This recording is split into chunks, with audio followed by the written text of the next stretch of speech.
Days before I started my new job, the company canceled my offer with no explanation. I later found out my sister had sent false emails to HR claiming I had criminal issues, all to teach me humility. A bit of background first. I, 31 male, have been estranged from my sister, 33, for about 5 years. We had a massive fallout over something I still can't fully wrap my head around, but it boils down to her actions that completely upended my life. Growing up, my relationship with my sister was always a bit rocky, but I chalked it up to normal sibling rivalry. We were only 2 years apart, so we were often lumped together in everything. School activities, family gatherings, even friends. I looked up to her in many ways. She was always the more outgoing one with a magnetic personality that drew people to her. In contrast, I was the quieter, more reserved sibling content with staying in the background. Despite our differences, we had good moments playing games as kids, going on family vacations, and even sharing secrets during those rare times when we got along. But as we got older, things started to shift. She became more competitive, always wanting to one-up me. In high school, if I got an A on the test, she had to get an A+. If I made the basketball team, she would brag about being the star of her track team. At first, it didn't bother me much. I figured it was just her way of pushing herself. But over time, it started feeling less like sibling rivalry and more like something darker. She began to undermine me in subtle ways, making snide comments about my choices or downplaying my achievements. When I got accepted into a good college, she made it seem like it wasn't a big deal, even though she had struggled to get into hers. Our relationship became more strained as the years went on. I began to notice that she thrived on attention, and if the spotlight wasn't on her, she found ways to steal it. This dynamic followed us into adulthood, where I tried to distance myself from the constant competition, but she always found a way to drag me back in. Even though I tried to maintain a civil relationship, the underlying tension never really went away. I think a part of me always hoped that we could repair whatever was broken, that maybe one day we could be close like some siblings are. But after what she did to me, I knew that day would never come. It started when I was about to start a new job, a position I had been working towards for years. This wasn't just any job. It was a coveted role in a highly competitive field, the kind of opportunity people dream of but rarely get. I had poured my heart and soul into getting to this point. Countless late nights, networking, extra certifications, internships, you name it, I did it.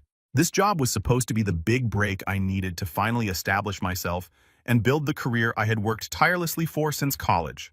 I was excited, probably more excited than I had been in a long time. Everything seemed to be falling into place.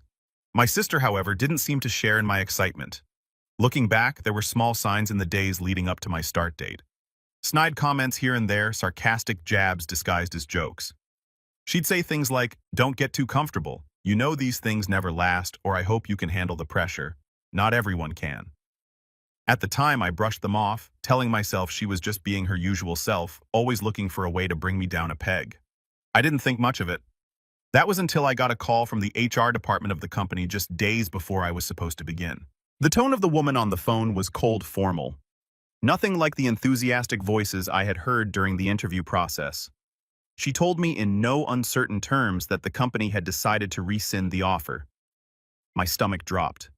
I couldn't understand what was happening. I asked her why, practically begging for an explanation.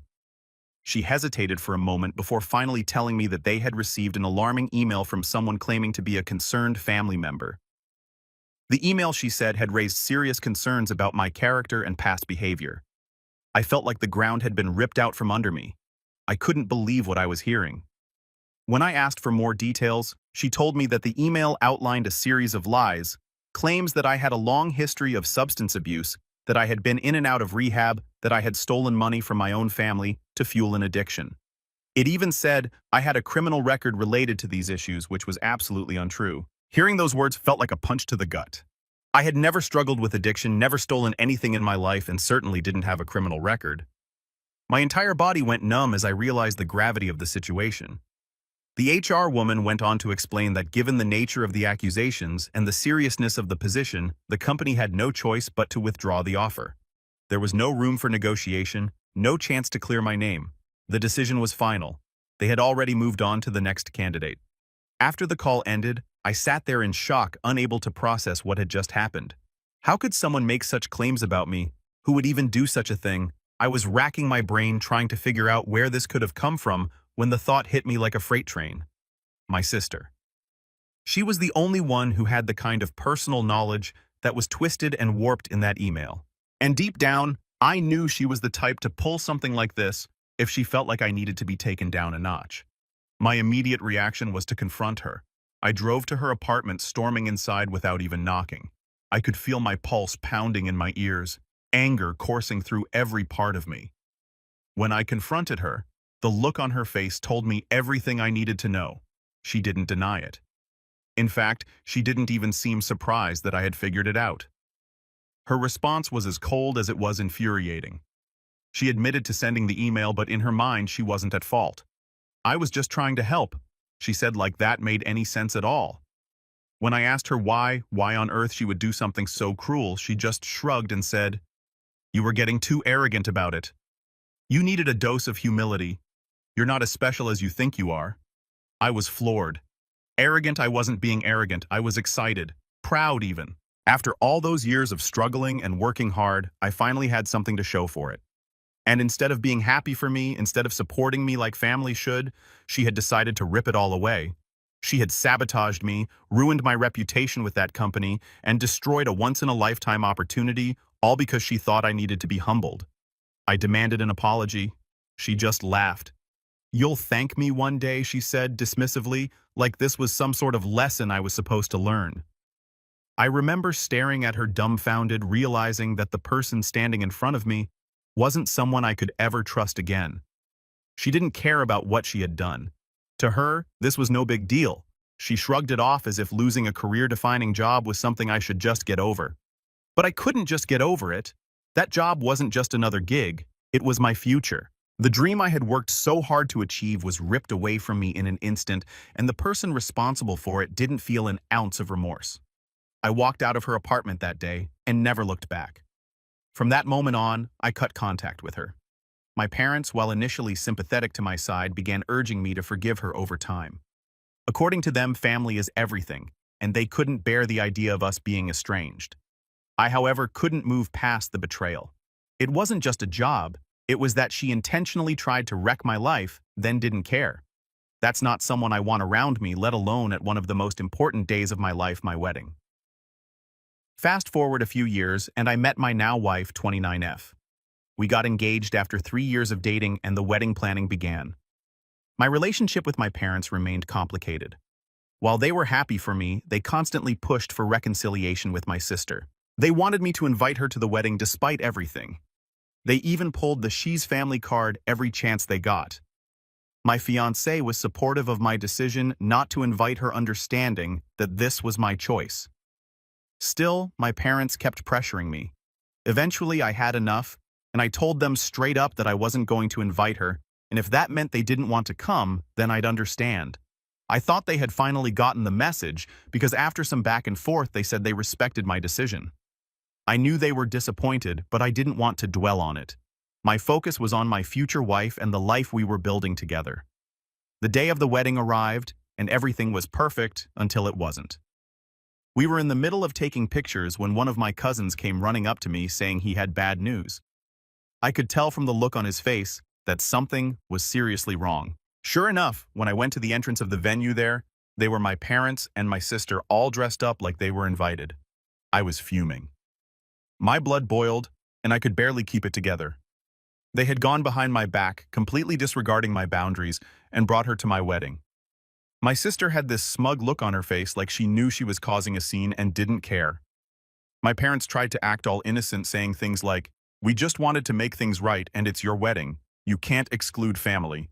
I couldn't believe they were actually trying to pull this on my big day. Without hesitation, I told them to leave. The sight of my sister standing there at my wedding after everything she had done was too much. My parents stood by her, clearly complicit in this attempted reconciliation. I had made it clear that my sister wasn't welcome, and if they couldn't respect that, they didn't need to come either. Yet there they were, thinking they could steamroll through the boundaries I had set. They refused. My sister began making a scene, her voice escalating as she accused me of being dramatic, clinging to a grudge, and overreacting to something she considered insignificant. She acted as if the years of betrayal and sabotage were nothing but a trivial misunderstanding. The tension in the air grew palpable, and I could feel the weight of judgment from some of the guests who had started noticing the commotion. Despite her attempt to make me out as unreasonable, I stood my ground. I wasn't about to let her ruin the most important day of my life. This wasn't the time to cave under pressure, especially not after all the hurt and manipulation she had caused. My parents tried to mediate, pushing me to let it go for the sake of family, but I couldn't. The boundaries I had set were hard-earned, and this was yet another instance of them trying to bulldoze over them. Years of resentment built up in my chest as I pulled out my phone and dialed the police. Calling the cops on my own family wasn't something I ever imagined doing, but I knew I had to do it. I explained that uninvited guests were attempting to crash my wedding, and within minutes the police arrived. Seeing the officers walk up to us felt both surreal and relieving. My wedding had already been tainted by this confrontation, but at least now it could be handled. I had expected this to be a brief, awkward exchange, something the officers could smooth over quickly so I could move on with my day. They approached with calm professionalism and asked my parents and sister to leave. My parents were reluctant, but seemed to understand the seriousness of the situation. My sister, however, was a different story. Instead of complying, she dug her heels in, arguing with the officers and refusing to leave. The volume of her voice rose, and she began making a spectacle of herself. Her refusal to comply only escalated the situation, drawing even more unwanted attention from my guests. At that point, things took an unexpected turn. One of the officers, after speaking into his radio, approached my sister with a more serious demeanor. It wasn't just about her refusing to leave anymore. When they asked her for identification, I could sense something had shifted. There was a long pause as they ran her information, and the tension in the air thickened. As it turned out, my sister had an outstanding warrant for her arrest. I had no idea, and judging by the stunned look on my parents' faces, they didn't either. Apparently, she had been involved in some sort of fraud scheme a few years ago, scamming multiple people out of money using fake identities. What I had assumed was just a family dispute suddenly transformed into something much more serious. The officers moved quickly, placing her in handcuffs as she protested and struggled. She tried to maintain her defiance, but it was clear that this situation had spiraled far beyond her control. I stood there watching as they led her towards the police car, her face a mixture of shock and rage. My parents were frantic, pleading with the officers to let her go, but their words fell on deaf ears. When my father physically tried to intervene and my mother grabbed onto my sister, things escalated even further. The officers warned them to step back, but they didn't listen. In their desperation, they made things worse. What should have been a simple ejection from the premises turned into an arrest for obstructing justice. Both of my parents were handcuffed as well, their pleas drowned out by the chaos unfolding around us. I stood there watching as all three of them, my sister, my mother, and my father, were loaded into police cars. It was surreal seeing them carted off in front of my wedding guests, all because they couldn't respect my boundaries. A mix of emotions flooded through me. I wasn't surprised. Not really. After everything my family had put me through, it almost felt inevitable that this would be the outcome. It was as though the years of manipulation, betrayal, and deceit had culminated in this moment of public reckoning. Standing there, surrounded by friends and loved ones who had come to support us, I felt a strange mix of guilt and disappointment. Guilt that our special day had turned into a disaster for everyone involved, and disappointment that yet again my family had taken something from me. I stepped forward and with a shaky breath told the guests that the wedding wouldn't be going ahead. Apologizing felt like the right thing to do, though I wasn't even sure what I was apologizing for. Was it for the spectacle for my family's actions, or for the fact that we had invited everyone here only to send them away? I didn't know. All I knew was that I felt lost, unsure of how to navigate the wreckage my family had left behind. I don't know how to move ahead with this. Everything I had envisioned for my fiancé and me for our future together now seemed overshadowed by the chaos my family had unleashed. It wasn't just about rescheduling or salvaging the day anymore. It was about picking up the emotional pieces left behind. How do you move forward when the people who should support you are the ones constantly dragging you down? Update 1. A few days after the wedding, things had settled down, but the aftermath of the drama still created a lot of tension. My partner and I were trying to move on to reclaim the joy that had been stolen from us. But my parents, now out on bail, had been blowing up my phone. Their relentless messages were a constant reminder of the chaos that had just unfolded. Voicemails piled up, and long guilt-tripping texts flooded my inbox. My mom's messages were particularly infuriating, filled with phrases like, "We were just trying to help, and you didn't have to call the cops on us." It was as if they were still trying to spin the narrative in their favor, refusing to acknowledge how deeply they had crossed a line. As the days passed, the frustration only grew. My dad, as usual, stayed quiet, allowing my mom to take the lead in their defense. While he remained passive, I knew he was just as complicit. Their unwillingness to accept any responsibility felt like a betrayal all over again. I wondered if this was how it would always be, my family, refusing to recognize the damage they had caused, forever trapped in their denial. Meanwhile, my sister remained in custody, and I learned more about the charges she was facing. Multiple counts of fraud and identity theft painted a grim picture. Each piece of news cut deeper. I didn't know the full extent of her crimes, but the more I uncovered, the more I realized how long this had been going on. Everything was so tangled, and the realization that she was potentially facing serious prison time was unsettling. Part of me felt a flicker of sympathy. After all, she was still my sister. But then the memories flooded back, the lies, the manipulation, the way she had consistently undermined me. It was a pattern, and now she was finally facing the consequences of her actions. While all of this went on, my fiancée became my rock. She was there for me every step of the way, always ready to listen as I vented my frustrations and fears. We spent long evenings talking about how to handle my family moving forward, going over every possible scenario. It became clear that cutting them out, at least for the foreseeable future, was the best option for our mental health. We needed to create a space free from the chaos they constantly brought into my life. But even that decision didn't come without its complications. One evening while we were having dinner, I received a call from an unknown number. I hesitated, but something compelled me to answer. It turned out to be a family friend who had heard about the wedding incident and the situation with my sister. They expressed concern and urged me to reconsider my decision to cut ties with my family. Hearing that kind of pressure honestly made my stomach churn. It was as if the entire community was caught in the drama, and I suddenly felt exposed and vulnerable to their opinions. The following day, I received an unexpected visit from my parents. They showed up unannounced. I had hoped that giving them space would allow some of the tension to dissipate, but they seemed determined to confront me. My mom's face was a mask of indignation as she entered our home. She launched into a tirade about how we were being unreasonable, how I was supposed to forgive and forget. My dad remained silent, an observer of the chaos that was unfolding yet again. That confrontation spiraled into a heated argument. I tried to explain my perspective, to explain why their actions had been so harmful, but it felt like talking to a wall. They didn't want to hear it. Instead, my mom insisted that we should all be able to move on, as if everything could simply be brushed aside. It was exhausting, and I found myself fighting against their attempts to manipulate the narrative once more. As they left, I was so furious. How could they be so blind to the impact of their actions? In the following days, we made a conscious effort to shift our focus away from all this turmoil and to embrace the life we wanted to build together. We started planning a small getaway, something to celebrate our union away from the chaos. It was a much-needed distraction, a chance to reconnect without the constant reminders of my family's interference. Ultimately, the decision to step back from my family felt necessary, but it also left me with a sense of loss. I had hoped for a different kind of family experience, one where we supported each other instead of tearing each other down.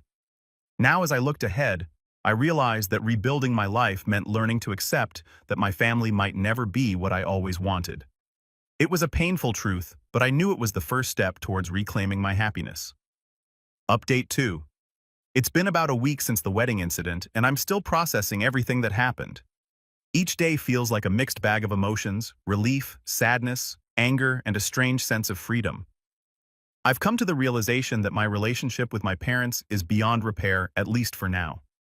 After the wedding debacle, I thought they'd finally see the gravity of their actions. But no, they've doubled down, insisting that I overreacted and that calling the cops was too extreme. According to them, the family should never involve the police no matter what. I strongly disagree. The reality is that they have continuously crossed boundaries, and I refuse to accept their narrative any longer. During the last few days, my parents tried to rally extended family members to their side. I received a couple of calls from my aunts asking if there was any way I could mend things with my parents. I could feel the pressure building, the expectation that I should simply forgive and forget.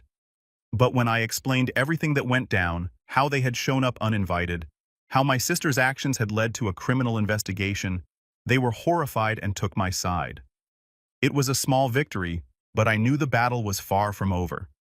Most of my extended family is staying out of it, but there are a few who seem to think my parents are the victims here, which is ridiculous. I realize that some people will always side with family regardless of the facts. But this is not all. My fiancé and I made a significant decision to get married. It wasn't the big event we had originally planned. A considerable share of our budget had already gone into that now disrupted wedding, so we opted for something simple. We informed a few close friends and my partner's parents, keeping it intimate and meaningful. It felt right to take this step together to solidify our commitment in a way that felt genuine and free from the noise of my family's drama. On the day of our small ceremony, the atmosphere was surprisingly calm.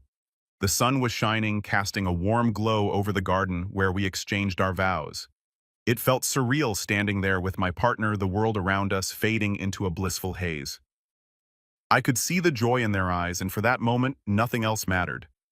We promised each other love, support, and understanding, vowing to face whatever challenges lay ahead together. It was a beautiful reminder that despite the chaos we had each other. However, the day wasn't without its complications. Just as we were wrapping up the ceremony, I received a message from one of my aunts. It turned out my parents were actively spreading rumors about us, painting a picture of me as the villain in the situation. They claimed that I had cut them off without reason and that I was ungrateful for everything they had done for me.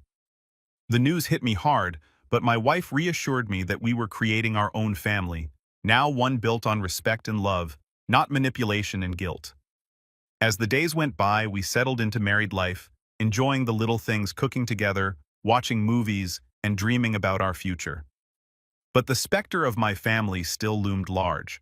I was constantly bombarded with messages from my parents trying to guilt-trip me into seeing them. They even suggested my decision to marry without them was a betrayal, further proving their unwillingness to understand the damage they had caused. In the midst of this, I kept hearing updates about my sister. Her case was progressing, and from what I gathered, the evidence against her was pretty damning. It was heartbreaking to hear the details. She had manipulated so many people, leaving a trail of hurt in her wake. The reality of her situation weighed heavy on my mind. She was likely going to serve time, and part of me felt sadness at the loss of what could have been a better relationship. But ultimately, I reminded myself that I was done trying to fix things with people who didn't want to change. One evening, I received a call from one of my aunts, who had initially sided with my parents. She expressed concern for me, worried that I was being too quick in my judgment, telling me to see the bigger picture. I appreciated her concern, but it only reaffirmed my decision to distance myself. I explained how important it was for my mental health to prioritize my own happiness and to stop allowing my family's toxicity to dictate my life. I hung up feeling empowered, knowing I was choosing a better path for myself. As we moved forward in our new life as a married couple, I began to realize that while my family's actions were painful, they had also provided a clarity I hadn't had before. I was learning the importance of boundaries, the necessity of self-preservation, and the value of surrounding myself with people who truly supported me. My partner was my anchor through all of this, reminding me that we had a bright future ahead, one that didn't include the chaos of my past. Life was starting to feel more hopeful, but I knew I had to stay vigilant. The path to healing would be long, and while I may not have answers for everything, I was committed to carving out a space where I could thrive far from the shadows of my family's dysfunction. Update 3. It's been a few more days, and I think I'm finally ready to move on from this whole mess. My wife and I are focusing on our future together, and we've started planning a small getaway as our honeymoon to decompress after all the wedding drama. It feels good to have something positive to look forward to. I'm still getting occasional messages from my parents, but I stopped responding for a while. They made their choice, and I made mine. My sister's legal troubles are ongoing, and it looks like she'll be facing a significant amount of prison time. It's a strange feeling knowing that a member of my family is going to jail.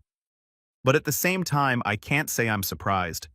She's been walking a dangerous path for years, and this was bound to happen eventually. With all this weighing on me, I decided to have one final meeting with my parents.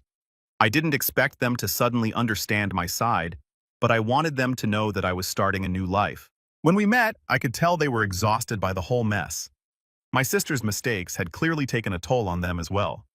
They looked worn out, and it felt like they were carrying a heavy burden. We sat down in a quiet cafe, and I tried to explain my feelings. I talked about how their actions hurt me, how I couldn't keep living in that chaos. They didn't say much at first, just looked at me with tired eyes.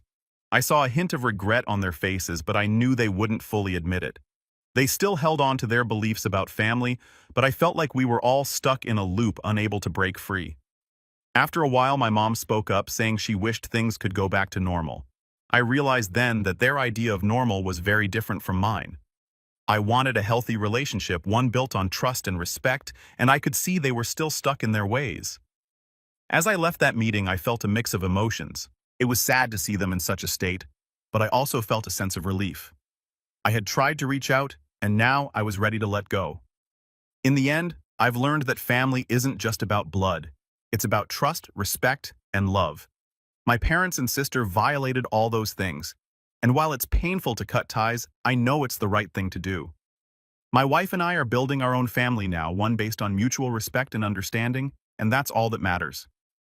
We're excited for our future together, free from the chaos of my past. For anyone else dealing with toxic family members, my advice is this: don't let guilt or obligation keep you in a harmful situation. You deserve peace and happiness, even if that means walking away from people who are supposed to love you. It's not easy, but sometimes it's the only way to protect yourself. As I look ahead, I feel hopeful. We're starting fresh, and for the first time in a long while, I can see a bright future waiting for us.